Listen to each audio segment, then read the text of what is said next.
আসসালামু আলাইকুম। পরিনেক্সের পক্ষ থেকে সবাইকে স্বাগত। আমি আছি তোমাদের নিশাদ ভাইয়া। আজকে আমি আলোচনা করব সার্ভিং ওয়ানের চ্যাপ্টার 4 শিকল জরিপের কার্যপ্রণালী নিয়ে। আচ্ছা ভাই, শিকল জরিপের কার্যপ্রণালী নিয়ে আজকে আমরা আলোচনা করব। অধ্যায়টা একটু ইম্পর্টেন্ট, কিছু কিছু প্রশ্ন ইম্পর্টেন্ট আছে, খুব সহজে বুঝিয়ে দেওয়ার চেষ্টা করব। আশা করি মনোযোগ দিয়ে ক্লাসটা দেখবা।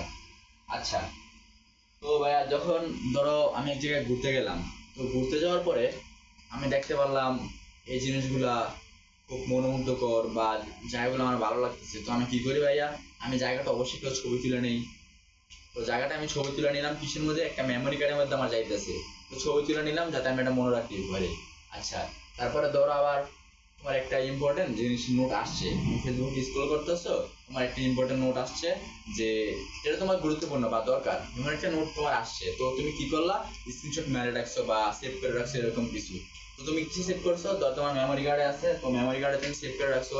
এই জিনিসটা তুমি সেভ করে রাখছো না ভাইয়া, এই সেভ কার্ডই হচ্ছে তোমার ধরো জরিপলিপি বা আচ্ছা, এই প্রথমে আমরা যে অধ্যায় নিয়ে আলোচনা করব, এই জিনিসটা হচ্ছে তোমার জরিপলিপি।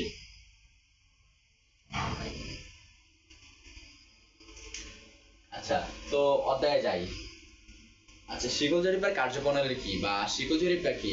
তো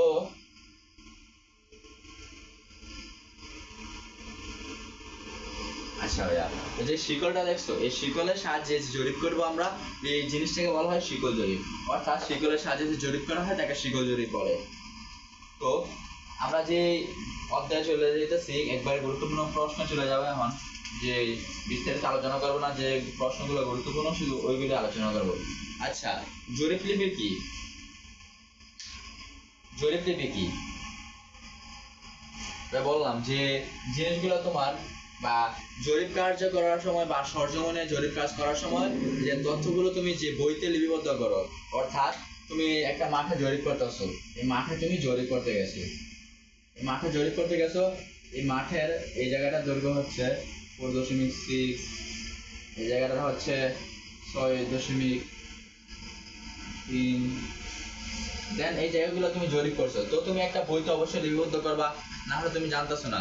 তুমি এই বইতে লিপিবদ্ধ করতেছো, এই লিপিবদ্ধটাই হচ্ছে জরিপ লিপি। তুমি যে বইতে জরিপ লিপিবদ্ধ করতেছো বা তুমি যে বইতে উল্লেখ রাখতেছো, ওই জিনিসটা হচ্ছে তোমার জরিপ লিপি। অর্থাৎ জরিপ লিপি বলতে গেলে একটা বই বা একটা ডায়েরি, যেখানে তুমি সরজমিনে বা মাঠের মধ্যে কাজ করতে গেলে তুমি যে জরিপগুলো লিখতেছো বা যে তথ্যগুলো লিখতেছো, ওই জিনিসটা হচ্ছে আমার জরিপ লিপি।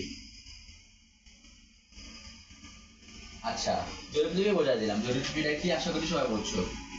তো পর্যবেক্ষণ জরিপ কি? আচ্ছা, পর্যবেক্ষণ জরিপ কি? আমি এই মাঠের মধ্যে কাজ করতে যাব, জরিপ করতে যাব, তো এই জরিপ কার্য ভালোভাবে সম্পাদনের জন্য বা ভালোভাবে সম্পূর্ণ হওয়ার জন্য, নিখুঁত হওয়ার জন্য আমি এই মাঠটা পর্যবেক্ষণ করলাম। মাঠটা ভালো করে আমি পর্যবেক্ষণ করার পরে আমি জরিপ শুরু করলাম। তো এই পর্যবেক্ষণ করলাম, এই পর্যবেক্ষণটাকে আমাকে বলা হচ্ছে যে পর্যবেক্ষণ জরিপ। অর্থাৎ জরিপ কার্য শুরু করার আগে আমি যে মাঠটা বা যে জরিপ কার্যটা আমি পর্যবেক্ষণ করলাম তাকে বলা হয় আমার পর্যবেক্ষণ জরিপ। আচ্ছা, শিকল জরিপের কার্যপ্রণালী বা আমি যে শিকল জরিপ করতেছি তার ধারাবাহিক ধাপগুলো কি বা এর কার্যপ্রণালীগুলো কি, এটা হচ্ছে ভাই আমার মোস্ট ইম্পর্টেন্ট প্রশ্ন। একটা আমার মোস্ট ইম্পর্টেন্ট প্রশ্নের মধ্যে আমার এটা পড়তেছে, শিকল জরিপের কার্যপ্রণালী কি বা এর ধারাবাহিক ধাপগুলো কি, এটা বিস্তারিত আলোচনা করবো। ধরো পর্যবেক্ষণ জরিপটা কি, আমি ভাই তোমাদের বললাম যে পর্যবেক্ষণ জরিপটা হচ্ছে আমি মাঠে কাজ করতে যাওয়ার পরে বা আমি জরিপ কার্যে যাওয়ার আগে পূর্বে যে পর্যবেক্ষণ করতেছি বিভিন্ন মাঠ সম্পর্কে, যে এটা কিভাবে জরিপ করলে ভালো হয়, কিভাবে জরিপ করলে খারাপ হয়, ওই জিনিসটা আমার পর্যবেক্ষণ জরিপ। আচ্ছা, ধরো তুমি এখন ক্রিকেট ম্যাচ খেলবা, তো ক্রিকেট ম্যাচ খেলার আগে অবশ্যই তোমার কোচ কিন্তু তোমাকে ভালোভাবে বোঝাই দিতেছে যে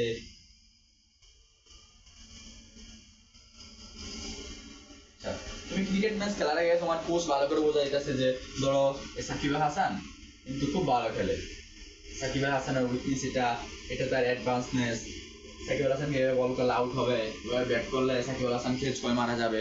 এরকম তোমার কোচ কিন্তু তোমাকে যেভাবে বোঝাই দিতেছে যে আগে তোমার পর্যবেক্ষণ করতেছে যে সাকিব আল হাসান কোন দিকটা ভালো, কোন জায়গায় বল করলে যে শর্ট বল করলে ভালো খেলবে না ফুল টাচ বল করলে ভালো খেলবে, এটা তোমাকে বোঝাই দিতেছে তোমার কোচ। এটা কিভাবে বোঝাইতেছে তোমাকে, অবশ্যই পর্যবেক্ষণ করতেছে সাকিব আল হাসান আগে ক্রিকেট খেলাগুলো দেখা, তোমার যে পর্যবেক্ষণ করতেছে এই জিনিসটাকে বলা হয় পর্যবেক্ষণ জরিপ। আচ্ছা, তাহলে ভাইয়া পর্যবেক্ষণ জরিপটাকে বুঝাইলাম। আচ্ছা, এবার আসলে স্টেশন বিন্দু নির্বাচন।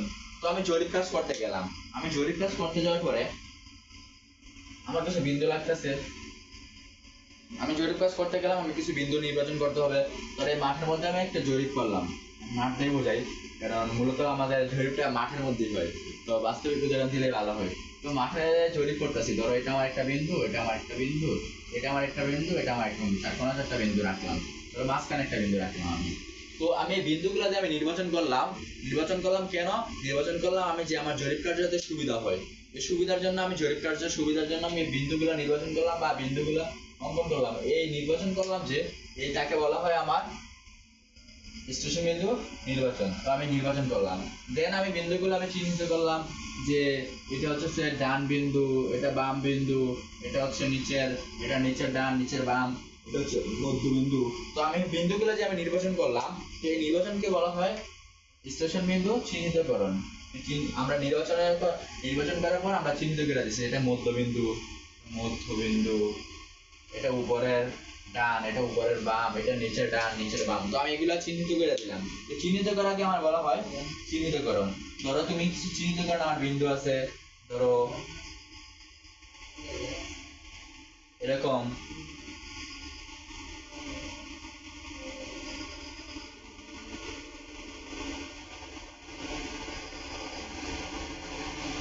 এরকম আমার কিছু চিহ্ন আছে, তো এই চিহ্নগুলোর মাধ্যমে আমার বিন্দুগুলো চিহ্নিত করতে হয়। তো এগুলো হচ্ছে চিহ্নিতকরণ। আচ্ছা,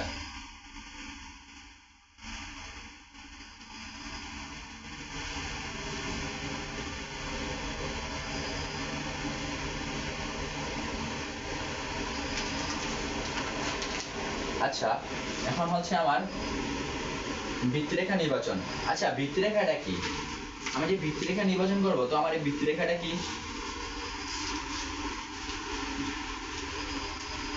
ধরো আমার একটা খেলার মাঠ, তো খেলার মাঠের আমার একটা ফুটবল খেলার মাঠ ধরতে পারো তুমি। তো ফুটবল খেলার মাঠে, এটা আমার একটা ফুটবল খেলার মাঠ। তো ফুটবল খেলার মাঠে এই পাশে আমার একটা গোলবার, এই পাশে আমার একটা গোলবার। এই গোলবারের এই বিন্দু থেকে এই বিন্দু আমার একবার মাঝ বরাবর একটা রেখা টানলাম। এই যে রেখাটা আছে, এই রেখাটাকে আমার ভিত্তি রেখা বলা হয়। যে প্রধান রেখা বা একবারে মূল রেখা, সবচেয়ে বড় রেখাটা হচ্ছে আমার ভিত্তি রেখা। তো আমি জরিপ কার্য যখন করতে যাব, তো জরিপ কার্যের মধ্যে সবচেয়ে যে প্রধান রেখা বা মূল বা বড় রেখা যেটা থাকবে, যেটার মাধ্যমে আমি বিন্দু টিন্দু বা সবকিছু নির্বাচন করতে পারবো, ওই রেখাটাকে আমার বলা হয় ভিত্তি রেখা।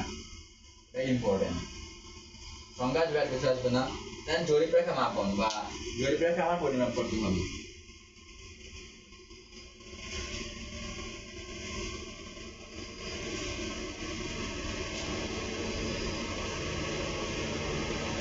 আচ্ছা, জরিপ রেখা মাপন।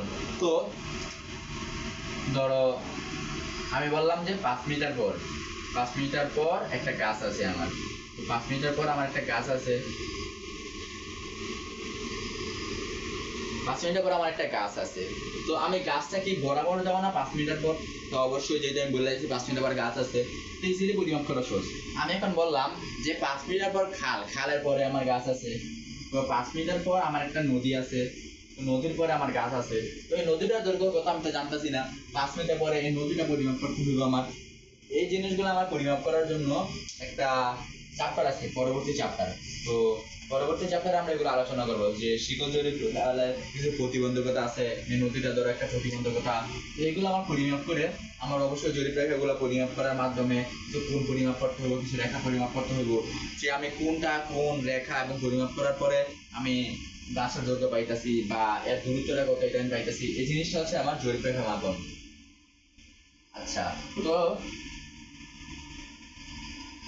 আমি যে জরিপ রেখাটা মাপলাম বা আমি যে এগুলো করলাম, পরিমাপ করলাম, জরিপ রেখা মাপন। আচ্ছা, তো ধরো ভাই আমি ফুটবল খেলতে গেলাম, তো আমার বারে কিন্তু বললাম যে এটা একটা ফুটবল মাঠ।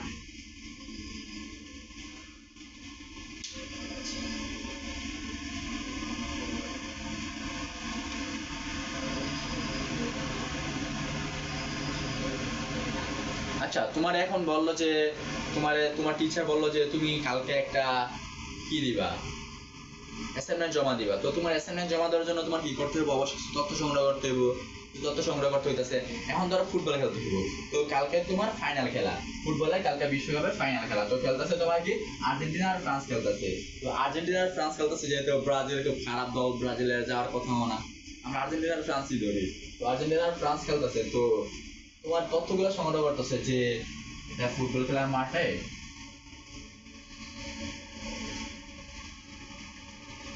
বলবার আর্জেন্টিনা আর ফ্রান্স খেলতেছে। তো আর্জেন্টিনা আর ফ্রান্সের মধ্যে যে ভালো প্লেয়ার কি আছে, মেসি আছে। তো ফ্রান্সের গুলা দেখতেছে যে মেসির কোন দিকটা ভালো কোন দিকটা খারাপ। মেসি ডান পায়ে, মেসি ডান পায়ে বা বাম পায়ে, মেসি ডান পায়ে কি রকম খেলতেছে, মেসি ডান পায়ে কয়টা গোল দিতেছে, মেসি বাম পায়ে কয়টা গোল দিছে, মেসি হ্যাটট্রিক করছে কয়টা, মেসি তারপর দেন হেড দিয়ে গোল দিছে কয়টা, মেসি ফ্রি কিকে গোল দিছে কয়টা, পেনাল্টি গোল দিছে কয়টা, মেসির কোনটা ভালো দিক, এগুলা যে তথ্যগুলো সংগ্রহ করতেছে, এই তথ্যগুলো সংগ্রহকে বলা হয় আমার তথ্য সংগ্রহ। যে আমি কোনো কিছু করার আগে আমার তথ্য সংগ্রহ করা হইতেছে। আমি এই গোলবারে আমার ডান পাশে ধরো 24 মিটার আছে, এ পাশে আমার 24 মিটার আছে, এ পাশে আমার 26 মিটার আছে, এ পাশে আমার 26 মিটার আছে, এ পাশে আবার আমার এরকম এই মিটারগুলো যে আমি তথ্যগুলো সংগ্রহ করতেছি, এই জিনিসগুলো হচ্ছে আমার তথ্য সংগ্রহকরণ। যে আমি কোনো জরিপ কাজ করার, আমি জরিপ কাজ করলাম, তো তুমি মাঠের মধ্যে সম্পূর্ণ জরিপ কাজ করতে গেছো, তো জরিপ কাজ করার পরে ইস্ট ওয়েস্ট, উত্তর দক্ষিণ পূর্ব পশ্চিম। তো তুমি জরিপ কাজ করতে গেলা, জরিপ কাজ করার পরে তুমি এখন দিলা যে তথ্য সংগ্রহকরণ। তো তথ্য সংগ্রহ করতেছে যে ডানে 6 মিটার, বামে 24 মিটার, দেন দক্ষিণে তোমার লেখতেছো যে দক্ষিণে 52 মিটার আছে, উত্তরে এত মিটার। এভাবে তুমি জরিপ পরিমাপ করতেছো যে এত শতাংশ, এই পাশে এত শতাংশ, এই পাশে এত শতাংশ। তুমি পরিমাপ করছো, তুমি পরিমাপ করার পরে তুমি জরিপ রেখা যে তুমি নিতেছো যে এই জায়গা থেকে এত জায়গা, এর মধ্যে তুমি দৈর্ঘ্য কত টাকা, এতটুকু দৈর্ঘ্য হচ্ছে ধরো 26 মিটার বা 26%, তুমি যাই ধরতে পারো। তো শতাংশ তুমি এতটুকু দিলা যে ডানে বা পূর্বে 26%। তো পূর্বে 26%-এ তুমি যে পরিমাপটা করলা, যে পরিমাপটা করার পরে তুমি তথ্য পাইতেছো, এই জিনিসটা হচ্ছে আমার তথ্য সংগ্রহ। তো এই তথ্যগুলো পাওয়ার পর আমি কই লিখবো, অবশ্যই একটা খাতার মধ্যে আমার লিখতে হইব। তো এটা আমার জরিপ নোট, এই জরিপ মধ্যে আমি লিখতেছি যে পূর্বে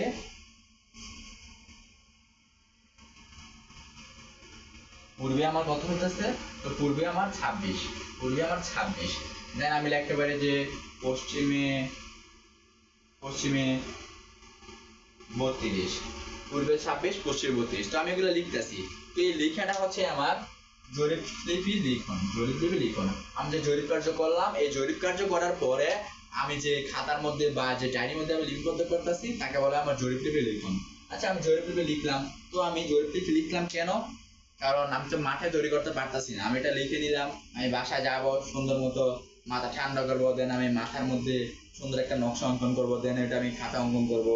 এগুলোর জন্য আমার জরিপলিপিটা আগে লিখতে হইতেছে আমার। তো লিখার পরে আমি বাসায় গেলাম এখন। তো বাসায় গিয়ে আমি এখন কি করবো, বাসায় যাওয়ার পরে আমি অবশ্যই একটা নকশা অঙ্কন করবো, যেহেতু আমি এখানে জরিপ কাজ করতে হইব। আর সিভিল ইঞ্জিনিয়ারদের জন্য ভাই নকশার কোনো বিকল্প নাই, তোমার ডিজাইন করতেই হইব। তো তোমার একটা নকশা তৈরি করতে হইতেছে। ধরো এটা তোমার নকশা। তো তুমি নকশাটা কি করতেছো, নকশাটা ধরো তুমি একটা ডুপ্লিকেট বাড়ি বানাইবা। তো তোমার ডুপ্লিকেট বাড়ি বানানোর জন্য, বা তুমি একটা সিম্পল একটা বাড়ি বানাইতেছো ধরো, তো বাড়ি বানানোর জন্য তুমি দিলা পাশে এক রুম, পাশে এক রুম, এখানে তোমার একটা বারান্দা, এই পাশে তোমার একটা বারান্দা, জানালা, জানালা, এই পাশে তোমার বারান্দা থাকতেছে। দেন এই পাশে তুমি ধরো একটা কিছু দিলা, দেন তোমার এই পাশে আরেকটা রুম হইতেছে।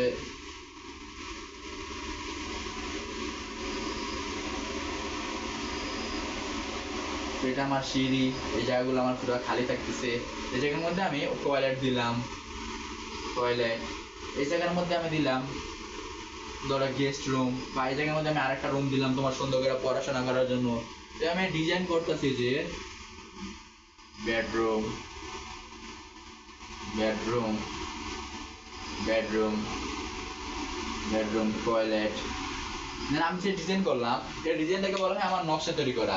আমি নকশা তৈরি করলাম, আমি যে তথ্যগুলো পরিমাপ করলাম, আমি যে সরাসরি যে মাঠে যাওয়ার পরে আমি তথ্য পরিমাপ করলাম যে দক্ষিণে এত, পশ্চিমে এত। তো ওই অনুসারে আমি একটা তথ্য পরিমাপ করে আমি নকশা অঙ্কন করলাম। দক্ষিণে আমার 26 মিটার, পশ্চিমে আমার এত, বা উত্তরে এত, দক্ষিণে এত। ওগুলো পরিমাপ করার পরে আমি একটা নকশা অঙ্কন করলাম। তো নকশাটা অঙ্কন করলাম যে এই জিনিসটাকে বলা হইতাছে আমার নকশা তৈরিকরণ। তো নকশা তৈরি করা শেষ আমার। নকশা তৈরি করার পরে নকশার মধ্যে আমার কালি দিতে হয়। তো কালিটা দেয় আবার দুই রেখাতে, দুই রেখা ধরো একটা হচ্ছে এক রেখা নিতি বা আরেকটা দুই রেখা। তো যেটা এক রেখা এটা তোমার বড় একটা লাল কালিতে থাকবে, দুই রেখা থাকলে এটা দুইটা নীল কালিতে লেখা থাকে, এরকম কিছু লেখা থাকে। তো আশা করি এটা সবাই ভাইয়া বুঝছো, এটা ক্লিয়ার হয়েছে। তো পরবর্তী টপিকে যাই। টপিকটা খুব ইজি ছিল, আশা করি সেটা বুঝছো। এটা খুব ইম্পর্টেন্ট। এটা ধরো তোমার সংক্ষিপ্ত আসবে, রচনামূলক আসবে, অতি সংক্ষিপ্ত আসবে। খুব ইম্পর্টেন্ট একটা টপিক বা আচ্ছা। দেন পরবর্তী প্রশ্ন আমার কি হতেছে, আচ্ছা দেন আমার স্টেশন বিন্দুতে আমি নির্বাচন করব। এর বিবেচনাগুলো আমি কি কি বিবেচনা করব স্টেশন বিন্দু নির্বাচনের ক্ষেত্রে? আমি একটা স্টেশন বিন্দু নির্বাচন করব। তো এর জন্য আমার কি কি জিনিস খেয়াল রাখতে হবে বা কি কি জিনিস লক্ষ্য রাখতে হবে, এই প্রশ্নটা আছে সংক্ষিপ্তের মধ্যে। এটা ইম্পর্টেন্ট প্রশ্ন, এটা একটু বোঝাই দিই। স্টেশন বিন্দু নির্বাচনের বিবেচ্য বিষয়গুলো কি কি, এটা লাস্ট 2020 আসছে তোমাদের। আচ্ছা, তো আমি একটা জমি নিলাম বা এটা একটা বাজার, এখানে এখানে মাঠ, এখানে বাজার, এখানে মসজিদ, দেন এই জায়গায় কিছু নাই।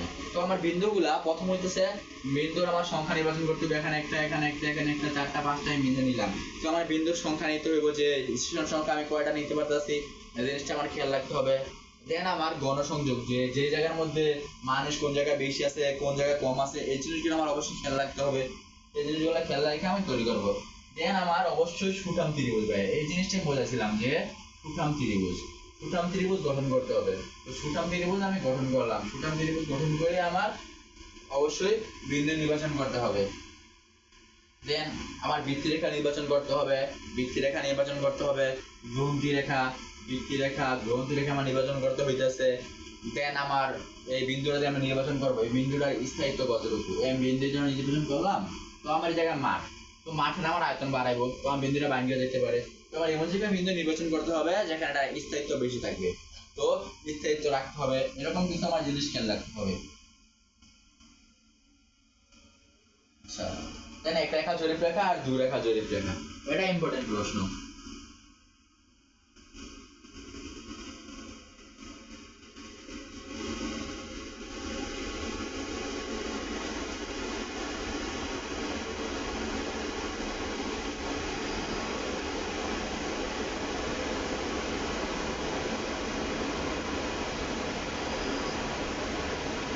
এক রেখা জরিপ লিপি,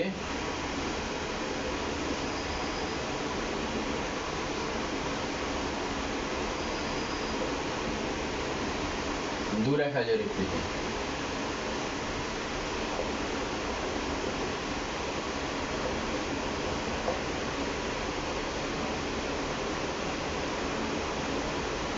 এক রেখা জরিপ লিপি, দুই রেখা জরিপ লিপি। তো আমি লিখলাম এখানে আমার এক রেখা জরিপ লিপিটা কি আর দুই রেখা জরিপ লিপি কি। এক রেখা জরিপ লিপিটার মধ্যে আমার অবশ্যই আমার মাঝ বরাবর, এক রেখা জরিপ লিপিতে আমার মাঝ বরাবর নীলকালিতে থাকতেছে। তো আমার এটা আমার প্রথমত নীলকালিতে থাকতেছে, নীলকালি। দুই রেখাটা আমার সরি এটা আমার লাল কালিতে থাকতেছে, এটা লাল কালি বলছিলাম একটু আগে, ঘরে ভুলে গেছে। লাল কালি, এটা আমার নীলকালিতে। দুই রেখাতে আমার দুইটা থাকবে নীলকালিতে, নীলকালিতে দুইটা থাকবে, আর একটা রেখা আমার একটা থাকবে লাল কালিতে। দেন আমার এইটার মধ্যে আমার দুই রেখা নীতি দেয় যে দুইটা জিনিসের মাঝে থাকবে সবসময়, মাঝে অঙ্কন করবে। আর নীলকালিতে ধর এটা দুইটা রেখা, এই পাশে একটা শুরু হইতেছে, এই পাশে একটা শুরু হবে, এভাবে থাকবে জিনিসগুলো। বা তুমি যদি পরিমাণ করতে যাও বা লিখতে যাও এরকম হবে। আর এখানে চেন চেন কমান মাইনাস চলবে, এখানে চেন কমান মাইনাস চলবো না, এরকম জিনিসগুলো আছে তোমার কিছু।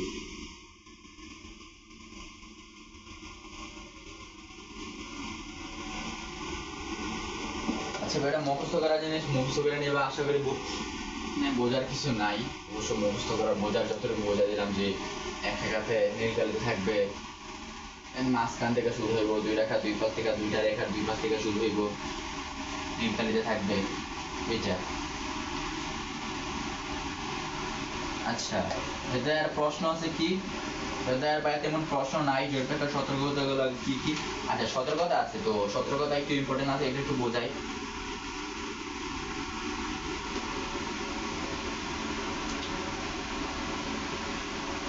তো জরিপ টিভিতে অবশ্যই প্রথম বিন্দু এবং শেষ বিন্দু লিখতে হবে। প্রথম বিন্দু, শেষ বিন্দু।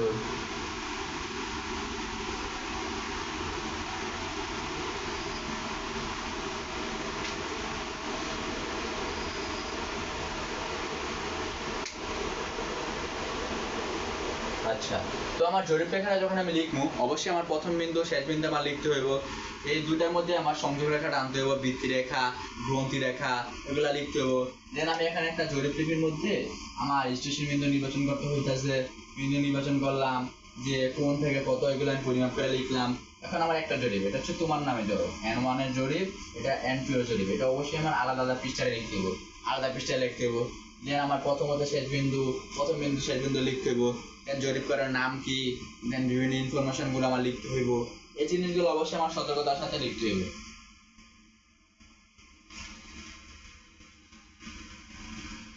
এবং তুমি যখন জরিপ কাজ করো, তোমার জরিপ কাজের তথ্যগুলো থাকবে, তোমার জরিপের নাম থাকবে, যে এই জরিপের নামটা কি, জরিপের নাম থাকবে, এটা কোন এলাকার একটা জরিপ, ওই জরিপটা থাকবে। দেন নকশাগুলা, রেকর্ডগুলো থাকবে, রেকর্ডগুলো বিভিন্ন তুমি লিখে নিবা। এবং রেখা সূচিপত্রটা তোমার এখানে থাকবে। এবং তুমি কবে জরিপ করতে হবে, ধরো তুমি আজকে জরিপ করতেছো, আজকে কত তারিখ, আজকে হচ্ছে ধরো 6 তারিখ, তো 6ই আগস্টে তুমি জরিপ করতেছো, তো 6ই আগস্টে জরিপ করতেছো, এই তারিখগুলো লিখে থাকবে, তারিখগুলো লিখে থাকবে, সময়কাল, যে কয়টা বাজে, এখন রাত 8টা বাজে, তো রাত 8টা PM, এভাবে তোমার সময় লিখে থাকবে, সময় লিখে থাকবে। এবং জরিপ পর্যায়ের নাম, তখন তুমি জরিপ করতেছো, তোমার নাম কি, তোমার নাম হচ্ছে আকিব, মানে এভাবে নাম বা সাইন দেওয়া থাকবে। তো এগুলা তোমার উল্লেখ থাকবে, এই জিনিসগুলো তোমার অবশ্যই সতর্কতার সাথে লিখতে হইব। আশা করি ভাই বুঝছো, এতে তার তেমন প্রশ্ন নাই, যেগুলো আছে আশা করি বোঝাই দিচ্ছি তোমাদের, আর তোমরাও বুঝছো। তো ধন্যবাদ সবাইকে, চ্যানেলটা সাবস্ক্রাইব করে রাখবা, পাশে থাকবা সবাইকে। আল্লাহ হাফেজ।